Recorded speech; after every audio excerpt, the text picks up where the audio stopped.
מה המצב, חברים? היום אני הולך לעשות משהו עם מוסר השכל ענקי. אני הולך להיכנס לגיהנום. אני הולך לעשות סימולטור של גיהנום, חברים. קבלו, וזה הולך להתחיל ברגע שאני הולך לישון כאילו שזה לילה. עכשיו, משם אני אכנס לתוך שערי האש, לפי מה שכתוב בתנ"ך ובכל הספרים האחרים של כל הדתות האחרות, ואני הולך להראות לכם איך נראה גיהנום באמת, לפי הכתוב. איך זה באמת ייראה אם אני בכאילו אכנס לגיהנום ויצא משם לגן העדן בסופו של מהלך של 8 חודשים, שזה המקסימום שמותר להיכנס לשם, שאלוהים שולח אותך לשם כדי שתלמד להיות בן אדם טוב בגלגול הבא, או בגן העדן אם זה מגיע לך.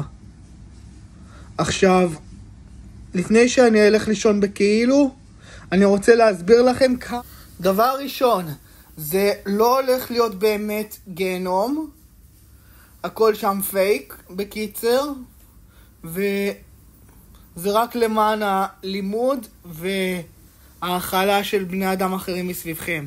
זה רק מסר.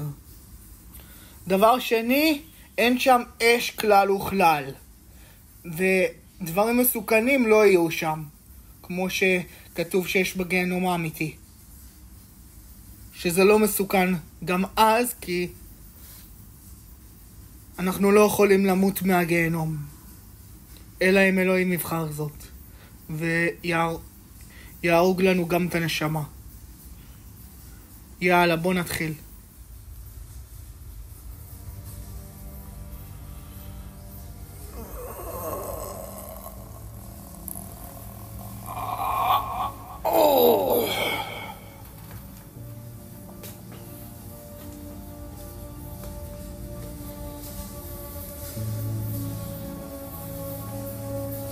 זהו, אני עכשיו בשערי הגיהנום.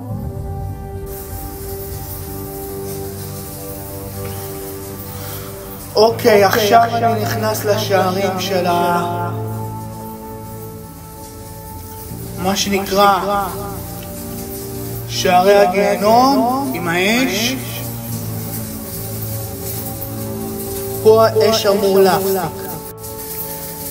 עכשיו אני נכנס לגיהנום עצמו. אני רואה שהשדים שהם הבעלים של הגיהנום, הם מציעים לי אוכל, שתייה, דם, בשר, כל מה שקשור לרצח חיות ורצח אדם. אגב, זה נר שאמור לסמל את כוחות האש של הגיהנום. פה פרי מעץ הדעת, שאותו היה אסור לאכול, אז נותנים לך בהנאה כדי שתפעיל קצת שיקול דעת. יש וודקה, יש תירוש, כל מה שיש פה סוכר או אלכוהול. עכשיו בוא נשתה קצת תירוש. בדרך כלל מציעים פה משהו כמו 3 כוסות תירוש, אז אני אעשה אותם קטנים ממש, כי רמות הסוכר בגיהנום ורמות המבחן בגיהנום ממש גבוהות, ורוצים להשחית אותך ואת נפשך כמה שיותר כדי שתסבול מזה שאתה יודע שאתה ואלוהים עדיין לא קרובים. ככה כתוב.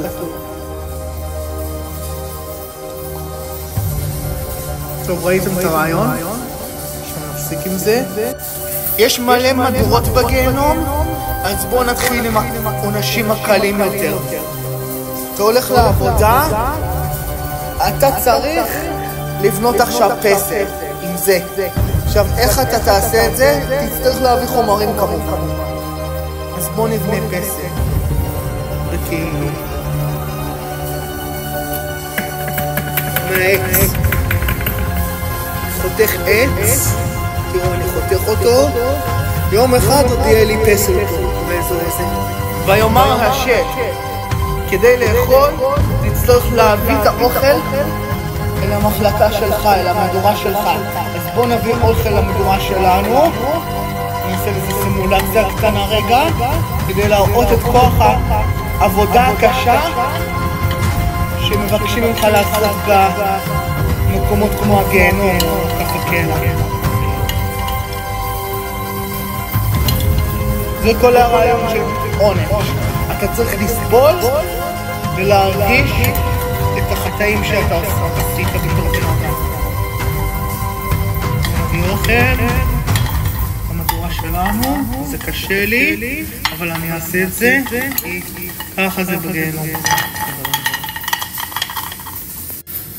עכשיו בגיהנום אתה לא לבד, אתה צריך להביא לך עצמך אוכל ואתה צריך לחלוק את האוכל הזה עם אחרים. זה כל הרעיון חבר'ה. אז אני אשים את זה רגע פה. נגיד שאחרים באו לאכול את השוקולד. לפי הספרים הנוצרים בעיקר, כובד זה אלמנט הכוח של הגיהנום.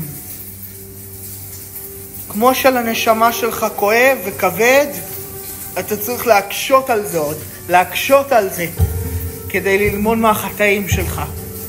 מה זה עונש? עכשיו, בוא ניקח את הדבר הכבד הזה רגע.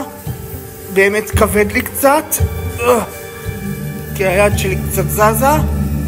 נצטרך לשים את זה פה, ולקחת חומרים כדי לסיים את הפסל שלנו תוך חודשים ספורים. חודש בגיהנום. אתם מבינים מה זה? חודש בגיהנום. ואני עדיין מחזיק את הדבר הארור הזה ביד, כי אני צריך לסיים את הפסל עוד, ולעשות כמה דברים אחרים שהם קשים לליבי. עכשיו, לקמצנים, בהתחלה יש כסף, הכסף עוזל ועוזל כדי שהנשמה שלהם תלמד וכך יתארו אותה. תארו לעצמכם שלחודש שלם לא היה לי שום מנוח. הגיהנום מלא בפעילות שקשה לך, ואתה צריך לגמור את זה תוך זמנך בגיהנום עד שהוא יסתיים. כלומר, אני צריך לסיים את הפסל הזה ממש אוטוטו.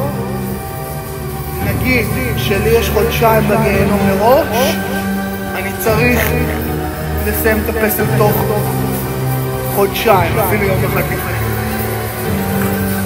ככה אולי קצת נוח. חבר'ה, מכרתי למלא אנשים בגיהנום את כל הפסלים האלה. רואים? כל זה אני בניתי במו ידיי, עם כל החומר שהצטרכתי להביא ללא מנוח, ועכשיו נראה לי שאני אהיה בן אדם טוב יותר. אני אעשה טוב בעיני השם, ואני רק בתור מסר בסרטון, ואני אתקרב לליבו של אלוהים יותר, כדי לכפר על המעשים שלי, ואהיה יותר טוב מעל הכל לבני אדם אחרים סביבי. ואהבת לרעך כמוך, תזכרו שזה כלל חוקי התורה. עכשיו, ככה נראה החודש השני בגיהנום לקראת סופו. אני חושב שלמדתי מלא דברים בדרך הקשה. עכשיו מגיע הזמן שאני מתכונן לגן העדן. כלומר, אני יודע שאני הולך למקום טוב יותר בזמן הקרוב, ואני צריך ללמוד יותר תורה, לכפר על החטאים שלי. בשביל זה בעולם הנוכחי יש יום כיפור, כדי שנגיע לגן עדן מלכתחילה ולא נצטרך לעבור את כל הדבר הנוראי הזה. וכן, היה פה קשה. באמת, השק שלקחתי אותו היה לי כבד, בזה אני מודה, בתור בן אדם שבחיים האמיתיים דובר אמת, עכשיו נראה איך נראה הסוף. חבר'ה, עכשיו זה הרגע הרשמי. החודשיים שלי בגיהנום נגמרו. אני כבר רואה את האור. בואו נלך לכיוון הדלת. אני כבר רואה אור, חברים. אני כבר רואה את הבחוץ של גן העדן היפהפה. הדלתות נפתחות, חברים. האור מתקרב אליי. רואים? האור מתקרב. הנה האור מתקרב אליי. רואים?